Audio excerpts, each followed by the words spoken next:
France is now urging calm after a series of attacks leaving dozens of people hurt. Witnesses say that in each of the 3 incidents that have taken place over the past 3 days, the alleged attackers yelled Allah Akbar, God is great. The latest attack, a man crashed his van into a crowded Christmas market, hurting 11 people. French officials denying that the attacks are linked to terrorism. Ryan Mauro is a security analyst for the Clarion Project. What is going on here? Basically, France is in jihad denial because people are complex. Yes, a lot of these people are, they have mental instability, but that doesn't mean that's one of the things that French officials are saying. Right, this person was mentally unstable. These people were just crazy, so in other words, there's not a ton of significance behind it. But not every person that has mental instability shouts Allah Akbar and then goes and rams their car into a crowd of civilians.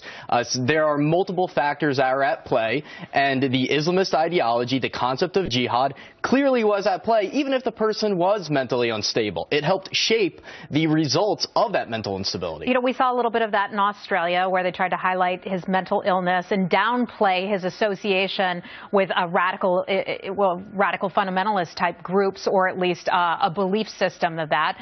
We've seen that elsewhere. Is it a politically correct thing that the government's trying to do, to stay politically correct and try to keep people calm? Yes, and it's also comforting. And basically what they're doing is they're trying to narrow down the definition of what qualifies as terrorism to mean, well, are you a member of a terrorist group? Terrorist groups don't have membership cards. That's not how they operate nowadays. You believe in the ideology, you adopt it, and then you act accordingly, and that's what we're seeing. You know, it's really sort of splitting hairs in a sense. Right. What is happening in France sort of reminds me of what happened in Israel over the summer, when you had Hamas encouraging attacks. They would encourage Palestinians to go out and run down Israelis in their cars and trucks.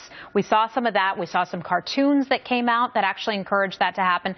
It sounds a little bit like what's happening here in France. Right. This concept of a hit-and-run jihad is not new. That's been going on for years.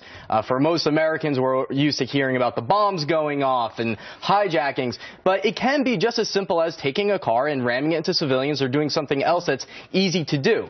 They don't really care so much about the spectacular terrorist attack. If they can do it, they'll do it, but they're perfectly satisfied doing something like this. Okay, I want to ask you about Afghanistan.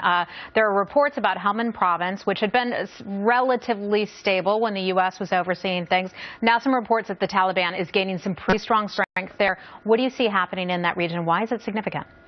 Well, of course, it's always bad news when the Taliban gains anywhere. It is a frightening foreshadowing of what's going to happen in Afghanistan in the years to come. I think you're going to even see ISIS pop up there.